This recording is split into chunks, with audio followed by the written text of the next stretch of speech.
డబ్బు, అనారోగ్యం, ఉద్యోగం, వ్యాపారం అప్పులతో బాధపడుతున్నారా? వెంటనే ఈ వెబినార్ లో జాయిన్ అవ్వండి. నమస్తే, welcome back to Suman TV. నేను మీ సంజయ్. ఈ రోజు మనతో పాటు ఉన్నారు amphi registered mutual fund distributor మరియు ఇన్సూరెన్స్ ప్లానర్ శ్రీకృష్ణ చైతన్య గారు. ఆయనతో మాట్లాడి కొన్ని విషయాలు తెలుసుకుందాం. నమస్కారం సార్. నమస్తే సంజయ్ గారు. సార్, ఇప్పుడు ఎక్కడ చూసుకున్నా ఎస్ఐపి చెయ్యండి అంటున్నారు. చేస్తే ఎంత వస్తుంది? యావరేజ్ రిటర్న్స్ ఒక 12% లేకపోతే కొంతమంది 20% రిటర్న్స్ కూడా చెప్తున్నారు. అంటే ఒక లాంగ్ టర్మ్ లో 30 years లో ఇచ్చేస్తుంది అని అందరూ ఇదే విధంగా చెప్తున్నారు. కానీ ఇస్తుంది సార్, కానీ ఏ స్కీమ్ ఇస్తుంది? మ్యూచువల్ ఫండ్స్ లో ఏ స్కీమ్ ఇస్తుంది? మేము ఏ స్కీమ్ సెలెక్ట్ చేసుకోవాలి? అండ్ సెలెక్ట్ చేసుకున్న ప్రతి స్కీము మనం అనుకున్న రిటర్న్స్ ఇస్తాయా? అంటే ఒక నార్మల్ వ్యక్తి, ఒక రిటైలర్, అంటే స్టాక్స్ లో ఇన్వెస్ట్ చేసే వాళ్ళు నార్మల్ గా ఇండివిజువల్ గా ఇన్వెస్ట్ చేసే వాళ్ళు రిటైలర్ అంటారు. నార్మల్ గా మ్యూచువల్ ఫండ్స్ లో ఇండివిజువల్ గా ఇన్వెస్ట్ చేసే వాళ్ళని ఏమంటారు మనకు తెలియదు. ఒక వ్యక్తి ఇండివిజువల్ గా మ్యూచువల్ ఫండ్స్ లో ఇన్వెస్ట్ చేయాలంటే ఏ టైప్ ఆఫ్ స్కీమ్స్ ఎంచుకోవాలి అండ్ ఆ స్కీమ్ ఎంచుకునే విధానం ఏంటండి? సంజయ్ గారు, ఎస్ఐపిస్ లో మనకి మ్యూచువల్ ఫండ్ లో ఇన్వెస్ట్మెంట్ చేయాలంటే ఫస్ట్ మనకి ఒక డిస్క్లైమర్ వస్తుంది, investment subject to market risk. So market risk అనేది ఏంటి అనేది అర్థం చేసుకోవాలి. సో ఒక్కొక్కళ్ళ రిస్క్ అపటైట్, అంటే రిస్క్ తీసుకునే కెపాసిటీ ఒక్కొక్క రకంగా ఉంటుంది ఒక్కొక్కళ్ళకి. సో సోర్స్ బట్టో ఏజ్ గ్రూప్ బట్టో, మోస్ట్లీ ఇన్కమ్ సోర్స్ కంటే కూడా వాళ్ళ బిహేవియర్ని బట్టి ఉంటుందండి.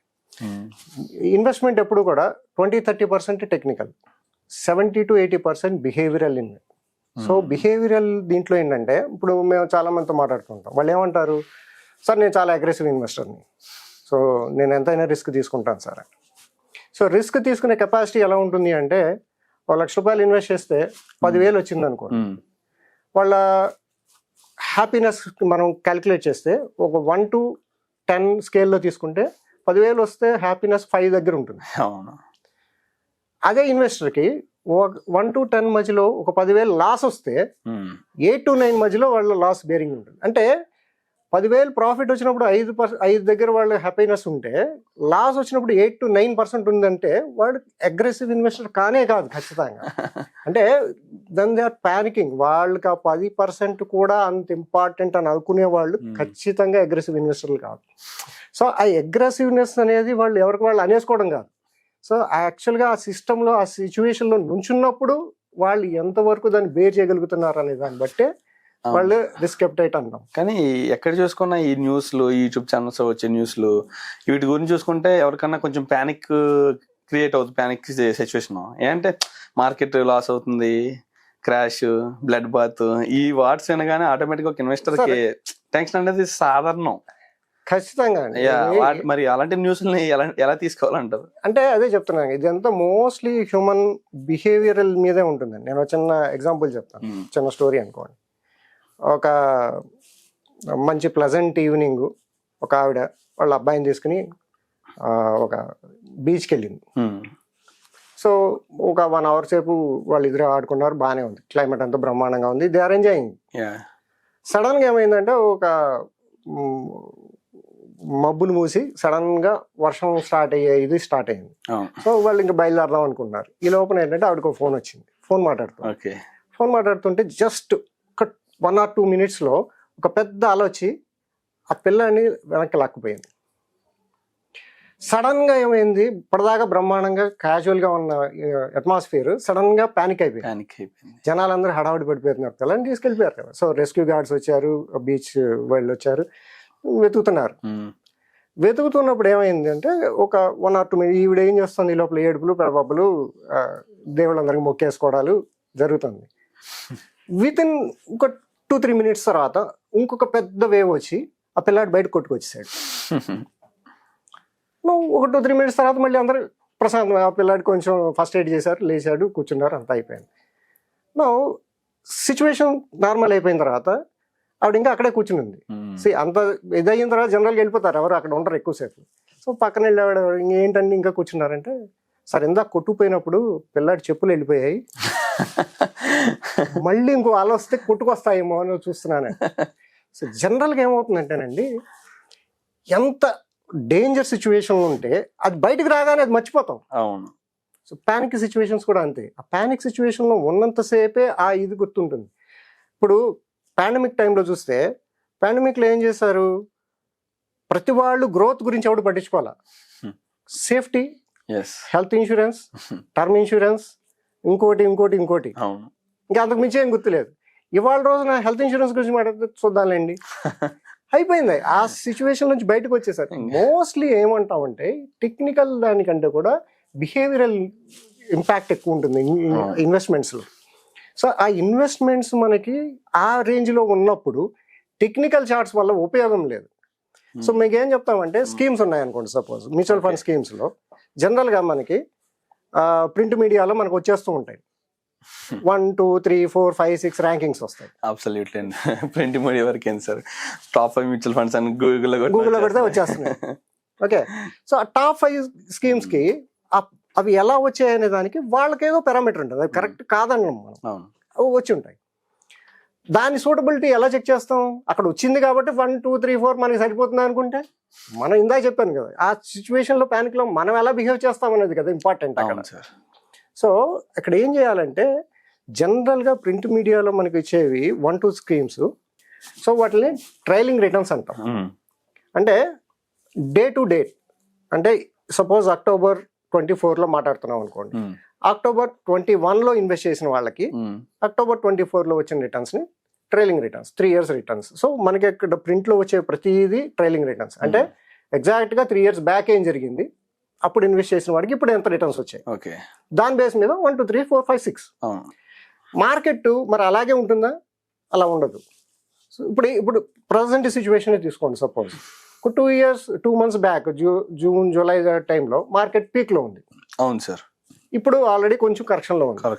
సో జూన్లో ఇన్వెస్ట్ చేసిన వాడికి అక్టోబర్లో ఇన్వెస్ట్ చేసిన వాడికి సేమ్ రిటర్న్స్ సేమ్ స్కీమ్లో వస్తాయా, ఖచ్చితంగా వాళ్ళకి పీక్లో ఇన్వెస్ట్ చేశాడు కాబట్టి వాడికి కొంచెం తక్కువ రిటర్న్స్ వస్తాయి. మనం సపోజ్ అక్టోబర్లో స్టార్ట్ చేసాం అనుకోండి, ఈ నెక్స్ట్ 3 yearsలో అక్టోబర్లో ఇన్వెస్ట్ చేసిన వాళ్ళకి ఎక్కువ వస్తాయి, జూన్లో చేసిన వాడికి తక్కువ వస్తాయి. మరి ఈ రెండు ఒకటే స్కీమ్లో 2 రిటర్న్స్ ఎలా కంపేర్ చేస్తాం మనం? మరి అలాగంటే సార్ ఎస్ఐపి ఎందుకు డైలీ, అంటే I mean every month particular డేట్కి ఏంటి సార్, మార్కెట్ లోలో ఉన్నప్పుడే ఇన్వెస్ట్ చేసుకోవచ్చు కదా ఇన్వెస్టర్స్. సో మనం ఒక 10 ఏళ్ళు ఎస్ఐపి గురించి మాట్లాడామనుకోండి, ప్రతి నెల మనం గుర్తుపెట్టుకుని మార్కెట్ లోలో ఉన్నప్పుడు ఇన్వెస్ట్ చేయడం అనేది ప్రాక్టికల్గా ఇంపాసిబుల్. ఓకే, కొన్ని ఏఎంసీస్ స్మార్ట్ ఎస్ఐపిస్ అని వస్తున్నాయి. వాళ్ళు ఏం చేస్తారంటే ఆ నెలలో ఎప్పుడు లాస్ట్ అంటే లోయెస్ట్ మార్కెట్ హిట్ అయితే ఆ రోజు ఇన్వెస్ట్ చేస్తారు. సో మనకేం స్పెసిఫిక్ డేట్ ఉండదు. మామూలు ఎస్ఐపీలకి ఏంటంటే మనం అనుకున్న డేటు 5వ తారీఖు, 10వ తారీఖు, 15వ తారీఖు. బట్ స్మార్ట్ ఎస్ఐపీస్లో ఏంటంటే మార్కెట్ డౌన్లో ఉన్నప్పుడే ఇన్వెస్ట్మెంట్ అవుతుంది ఎవ్రీ మంత్, అది కూడా ఉంది ప్రొవిజన్. మరి అలాంటప్పుడు ఆ ఎస్ఐపీలే బ్రహ్మాండంగా పర్ఫామ్ చేయాలి కదా. ఇవి ఎప్పుడు హిట్ అవుతాయంటే బేర్ మార్కెట్స్లో, అంటే మార్కెట్ ఫాలింగ్ అవుతున్నప్పుడే మనకు అవి. అదే మార్కెట్ బుల్ మార్కెట్ రన్ అవుతుంది అనుకోండి, మన కరెక్షన్స్ పెద్దగా రావనుకోండి, ఉపయోగం ఏం లేదు దానివల్ల. సో ఎస్ఐపి ఇన్వెస్ట్మెంట్ చేసేటప్పుడు మనం దాని క్రైటీరియా, అది బుల్ మార్కెట్ బేర్ మార్కెట్ అని ఒక 10 ఏళ్ల పాటు ఎవరు చూస్తారు, ఎవ్రీ మంత్ దాన్ని ఎలా ఇన్వెస్ట్ చేస్తాం. సో ప్రాక్టికల్గా డేట్ వైజ్ మన తక్కువ ఉన్న రోజుని ఇన్వెస్ట్ చేయాలనేది కుదరదు. ఓకే. అండ్ మనకి సెబీ మన బిఎస్సి సెన్సెక్స్ డేటా తీసుకుంటే లాస్ట్ ఒక 10 yearsలో మా దగ్గర ఒక డేటా ఉంది. దానిలో ఏం చెప్తున్నారంటే నెల 1వ తారీఖు నుంచి 30వ తారీఖు దాకా మీరు ఏ రోజు ఎస్ఐపి చేసినా 10 ఏళ్ల తర్వాత మీకు వచ్చే రిటర్న్స్ సేమే ఉంటున్నాయి. ఓకే. సో 1వ తారీఖు మార్కెట్ బాగుంది, సే 10వ తారీఖు డౌన్ ఉంది, నెక్స్ట్ మంత్ ఇంకోటి. సో ఇలాగ 10 సంవత్సరాల పాటు డేటా కలెక్ట్ చేస్తే ఏ రోజు చేసిన వాడికైనా రిటర్న్స్ సేమే వస్తాయి. అంటే మీరు చెప్పిన దాన్ని బట్టి చూసుకుంటే మార్కెట్ డౌన్ లో ఉన్న యూజ్ లేదు, లాంగ్ టర్మ్ లోనే మాకు రిటర్న్స్ కనిపిస్తున్నాయి. ఖచ్చితంగా. ఇప్పుడు మీకు ఫస్ట్ 2-3 yearsలో ఏం చెప్తారంటే మీరు టైమింగ్ ఎంత కాలం చేయగలుగుతారు, ఒక 1 year, 2 years, 3 years market timing చేయగలుగుతారు సార్, అంతకు మించి చేయలేరు. అందుకనే ఈ డిస్కషన్స్ వస్తాయి. ఇన్వెస్టర్లు అడుగుతారు, సార్ మేము పలానా టైంలో చేసాం మాకు ఎక్కువ వస్తాయి. ఎంత కాలం ఎక్కువ వస్తాయి, ఒక సంవత్సరం మార్కెట్ బేర్ మార్కెట్ అయితే ఒక సంవత్సరం వస్తాయి, 2 ఏళ్ళు వస్తాయి. మళ్ళీ బుల్ మార్కెట్కి వెళ్తే టైమింగ్ చేయలేము, దాన్ని పట్టుకోను లేము. సో 10 ఏళ్ల పాటు 15 ఏళ్ల పాటు ఎస్ఐపి గురించి మాట్లాడితే ఖచ్చితంగా అది ప్రాక్టికల్గా వర్కౌట్ అయ్యేది కాదు. అందుకని జేబులో డబ్బులు ఉన్న రోజున హ్యాపీగా మీరు ఆ డేట్ ఇన్వెస్ట్మెంట్ చేసుకుంటే ఎస్ఐపి మనం కంటిన్యూ చేసుకోవచ్చు. ఓకే. మనకి 10 years అండ్ అబౌవ్ డేటా తీసుకుంటే రిటర్న్స్ లో ఏ డిఫరెన్స్ రాదు, ఏ స్కీమ్ తీసుకున్నా కానీ. ఇది ప్రూవెన్ డేటా. ఓకే. సో ఇప్పుడు మనకి స్కీమ్ రిటర్న్స్ గురించి చూస్తుంటే మన దగ్గర ఇందాక చెప్పాను, మనకి 2 రకాల క్యాలిక్యులేషన్స్ చేస్తాం. ఒకటి ట్రైలింగ్ రిటర్న్స్, రెండోది రోలింగ్ రిటర్న్స్. ట్రైలింగ్ రిటర్న్స్ ఏంటంటే point to point. Rolling returns ఇచ్చేటప్పటికి ఏంటంటే ఏ డేట్లో చేసినా, అంటే సంవత్సరంలో 1వ రోజు నుంచి 365వ రోజు దాకా నెక్స్ట్ 3 yearsకి ఆ స్కీమ్ పెర్ఫార్మెన్స్ ఎలా ఉంది అనేది చూస్తాం. సో దానిలో ఏమవుతుందంటే ఈ 1 yearలో మార్కెట్లో ఏ వాలటాలిటీ వచ్చినా ఆ స్కీము ఎలా రియాక్ట్ అయింది అనేది ఉంటుంది. ఓకే. సో బేసిక్గా డేటా ఏం చెప్తుందంటే మనం ఇప్పుడు చూస్తున్న సపోజ్ ట్రైలింగ్ రిటర్న్స్ కనుక ఇవే చార్ట్లు చూస్తే 2015 నుంచి డేటా తీసుకుంటే, లాస్ట్ 10 ఏళ్ళ నుంచి డేటా తీసుకుంటే 2015లో సపోజ్ టాప్ పర్ఫార్మింగ్ 1, 2, 3, 4, 5, 6 ఉన్న స్కీమ్స్ తీసుకుంటే 2018-20కి వచ్చేటప్పటికి, అంటే 3 ఏళ్ల తర్వాత నుంచి దాని కన్సిస్టెన్సీ ప్లేస్ ఒకటి నుంచి డైరెక్ట్గా 150వ స్కీమో, 160వ ప్లేస్కో, 130వ ప్లేస్కో, 70వ ప్లేస్కో దిగిపోయాయి. 3 years పర్ఫార్మ్ చేసిన ఫండ్ తర్వాత 3 years పర్ఫార్మ్ చేసిన ఫండ్ నెక్స్ట్ 3 years పర్ఫార్మ్ చేయట్లేదు కదా. మరి ఇప్పుడు అది స్కీమ్ బాగాలేదనుకుంటామా, బయటకు వచ్చేస్తామా? అది ఎందుకు తేడా వచ్చింది? స్కీమ్ పర్ఫార్మెన్స్ ప్రాబ్లం కాదు, మనం పాయింట్ టు పాయింట్ చూస్తున్నాం కాబట్టి ప్రాబ్లం వస్తుంది. ఓకే. సో మనం ఏ స్కీమ్ ని కూడా point to point data base మీద మనం దాన్ని స్కీమ్ సెలెక్ట్ చేసుకోకూడదు అంటాం. మరి అంటే సార్ ఇప్పుడు 3 years పర్ఫార్మ్ చేసింది, 3 years పర్ఫార్మ్ చేయలేదు, లాంగ్ టర్మ్ లో పర్ఫార్మెన్స్ చేస్తుంటారు అది? సార్ ఈ బిజినెస్ సైకిల్ అనేది ప్రతి స్టాక్ కి కంపల్సరీగా వస్తుంది. ఆ స్టాక్ బేస్ చేసుకున్న స్కీమ్స్ కూడా అదే అప్లికబుల్ అవుతుంది. సపోజ్ ఇప్పుడు ఇన్ఫ్రాస్ట్రక్చర్ స్టాక్స్ ఉన్నాయనుకోండి, ఇన్ఫ్రాస్ట్రక్చర్ స్టాక్స్ ఏమవుతాయండి, గవర్నమెంట్ ఇనిషియేటివ్ బేస్ చేసుకుని అవి పర్ఫామ్ చేస్తుంటాయి. గవర్నమెంట్ వాళ్ళకి క్యాపెక్స్ ఫండింగ్ ఉంది అనుకోండి, ఇన్ఫ్రాస్ట్రక్చర్ పెరుగుతాయి. సపోజ్ వాళ్ళు ఈ ఒక బిజినెస్ ఇయర్లో లేదు ఒక ఫైనాన్షియల్ ఇయర్లో వాళ్ళు ఇవ్వలేదు, దానికి పుష్ ఇవ్వలేదు, డెఫినెట్ గా స్టాక్స్ పెర్ఫామ్ చేయవు. మీ మ్యూచువల్ ఫండ్ స్కీమ్ కూడా ఇన్ఫ్రాస్ట్రక్చర్ బేస్డ్ స్కీమ్ అయ్యింది అనుకోండి, డెఫినెట్ గా అది కూడా పెర్ఫామ్ చేయదు కదా. It doesn't mean next year perform చేయదని కాదుగా. అవును సార్. సో మీరు తీసుకునేటప్పుడే మనం ఏ స్కీమ్ సెలెక్ట్ చేసుకుంటామని తీసుకుంటే దానిలో ఉండే ప్రోస్ అండ్ కాన్స్ మనకి తెలిసి ఉండాలి. సో ఇన్ఫ్రాస్ట్రక్చర్ ఇలాంటివన్నీ ఏంటంటే మనం సెక్టోరియల్ స్టాక్స్ అంటాం. Sectorial stocks, sectorial based themes కనుక తీసుకుంటే ఇలాంటి వాటికి ఖచ్చితంగా మనం రెడీ అయ్యి ఉండాలండి. అందుకే ఏం చెప్తామంటే జనరల్గా డైవర్సిఫైడ్ ఈక్విటీలోకి వెళ్తే మనకి సెక్టోరియల్ ఇది పెద్దగా రాదు. సో ఈ డేటా ఎప్పుడు కూడా ఏం చేస్తామంటే, అలాగే ఇప్పుడు 170 ర్యాంక్లో ఉన్న స్కీము నెక్స్ట్ 3 ఏళ్లలో ఫస్ట్ ర్యాంక్ వచ్చిన ఇది కూడా ఉన్నాయండి మనకి. సో ఇవి ఏంటంటే స్కీమ్ ఎప్పుడు కూడా మీరు 1 to 10 నెంబరింగ్ బేస్ చేసుకుని మాత్రం ఖచ్చితంగా ఇన్వెస్ట్ చేయొద్దు. అది bottom line, under line. So దాన్ని ఎలా చెక్ చేసుకోవాలి?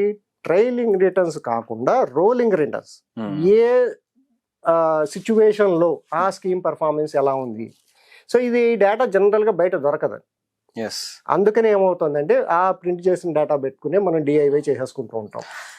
సో అక్కడ ఏమవుతుందంటే ఈ 3 years తర్వాత ఎప్పుడైతే స్కీమ్ మనకి పర్ఫార్మెన్స్ చేయట్లేదో మనం అక్కడ నుంచి దాని నుంచి ఎగ్జిట్ అవ్వాలో తెలియదు, కంటిన్యూ చేయాలో తెలియదు, ప్రాబ్లం అక్కడ స్టార్ట్ అవుతుంది. సో ఏంటంటే కొంచెం స్కీమ్ సెలక్షన్ అప్పుడు ఈ జాగ్రత్తలు మనం చూసుకుంటే రిటర్న్స్ జనరేట్ చేసుకోవడం ప్రాబ్లం ఉండదు. మీరు చెప్పింది నాకు జాగ్రత్తలు అనిపించట్లా, హెచ్చరికలా ఉంది. వాట్ ఎవర్ ఏదంటే సాధారణ వ్యక్తి మ్యూచువల్ ఫండ్స్ ఇన్వెస్ట్ చేయడం అనేది, ఒక ఇండివిజువల్ గా చేయడం అనేది అది సాధ్యతరమైనది కాదు అని అడిగితే, అంటే మీరు అండ్ ఎవ్రీ పర్సన్ చెప్తూ ఉంటారు, ఏ డిస్ట్రిబ్యూటర్ చూసుకున్నా అడ్వైజర్ చూసుకున్నా అండి 3 years ఒకసారి రీబ్యాలెన్స్ చేసుకోవాలి ఫండ్ అని చెప్పేసి అంటూ ఉంటారు. కానీ అది మాలాంటి వ్యక్తులకి అనేది అయ్యే పని కాదు, ప్రాక్టికల్ గా కాదు. కాబట్టి ఒక మంచి అడ్వైజర్ ని అప్రోచ్ అవ్వండి. మీకు వాళ్ళకి ఏంటంటే ఒక సింక్ లో ఉన్నారనుకోండి. మీ ఇప్పుడు 10 ఏళ్ళు 15 ఏళ్ల గురించి మాట్లాడినప్పుడు పేపర్ వాళ్ళు మనకి ప్రతి సంవత్సరం మనకు కావాల్సిన డేటా ఇవ్వరు. సో మీకు కావాల్సిన డేటా ఇవ్వాలి అంటే ఎవరో ఒక రిలయబుల్ సోర్స్, రిలయబుల్ పర్సన్ నుంచే రావాల్సి వస్తుంది. సో ఖచ్చితంగా అలాంటి వాళ్ళతోటే మనం అసోసియేట్ అయ్యి ఉంటే మీకు వచ్చే ప్రాబ్లమ్స్ 1 to 1, ఎందుకంటే ఆ స్కీమ్ లో ఇంకొకళ్ళకి వచ్చిన రిటర్న్స్ మీకు కూడా రాకపోవచ్చు. ఎందుకంటే డిఫరెంట్ ఎంట్రీ లెవెల్స్ ఉంటాయి. వాళ్ళు ఎప్పుడో ఎంట్రీ అయ్యి ఉంటారు, మీరు ఎప్పుడో ఎంట్రీ అయ్యి ఉంటారు. వాళ్ళు ఎప్పుడో ఎగ్జిట్ అవుతారు, మీరు ఎప్పుడో ఎగ్జిట్ అవుతారు. సో అందరికీ ఒకటే దీనిలో 42 సైజ్ షర్ట్ అందరికీ సరిపోతుంది. అవును సార్. సో ఖచ్చితంగా మనం చెక్ చేసుకోవాల్సిందేనండి. Okay sir, thank you sir. అయితే ఈ వీడియో చూసిన వాళ్ళకి ప్రతి ఒక్కరికి ఒకటి అర్థం అవుద్ది, కోట్లు సంపాదించడం ఎలాగని తమ్మలు చూసి ఓపెన్ చేసిన వాళ్ళకి కోట్లు పోగొట్టుకోకుండా ఉండడం ఎలాగనేది ఈ వీడియో నేర్పిస్తుంది అనుకుంటున్నా. Thank you very much sir. Thank you sir.